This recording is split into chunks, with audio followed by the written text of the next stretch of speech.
jauh lebih aman menggunakan kata dana stimulan memang.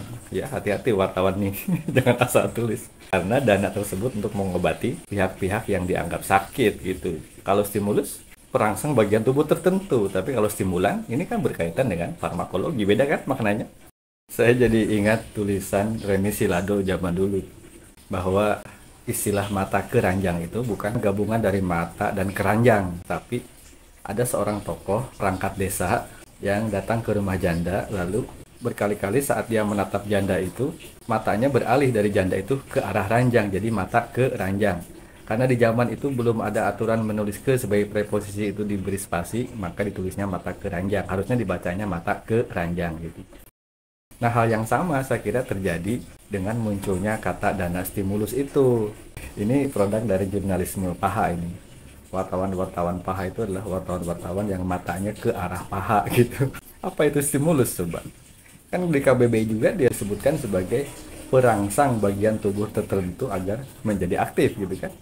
Jadi dana stimulan yang kadang-kadang ditulis para wartawan itu menjadi dana stimulus, tidak salah jika bermakna dana untuk merangsang bagian tubuh tertentu. Pantaslah kalau banyak perangkat daerah yang sukanya nyawer ke celah-celah tubuh biduan. Kan banyak di medsos begitu ya. Alih-alih nambah belahan jalan daerah yang retak-retak, yang bolong-bolong, dan yang jadi korban perselingkuhan mereka dengan kontraktor.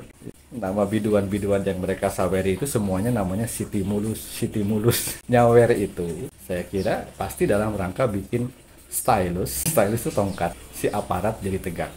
Kan di dalam kamus Oxford itu disebutkan bahwa kata stimulus itu masih seakar kata dengan stylus jika ingat keduanya dari bahasa Latin ya.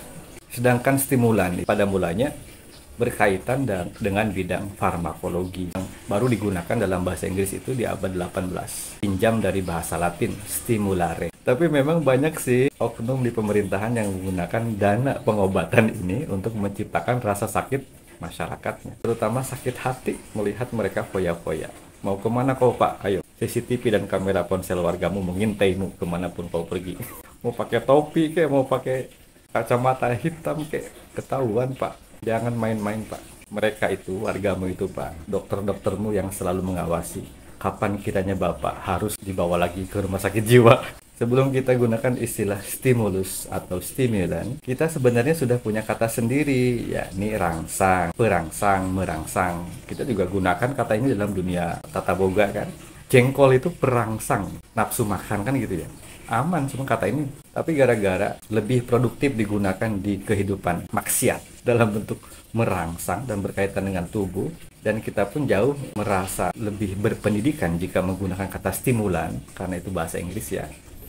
Kita tahu bahasa Inggris itu terasa lebih terpelajar, maka kita lebih senang jadi bangsa yang perlu diobati kelihatannya ini. Sakit apa sih kita ini nih? Sudah pada minum obat belum?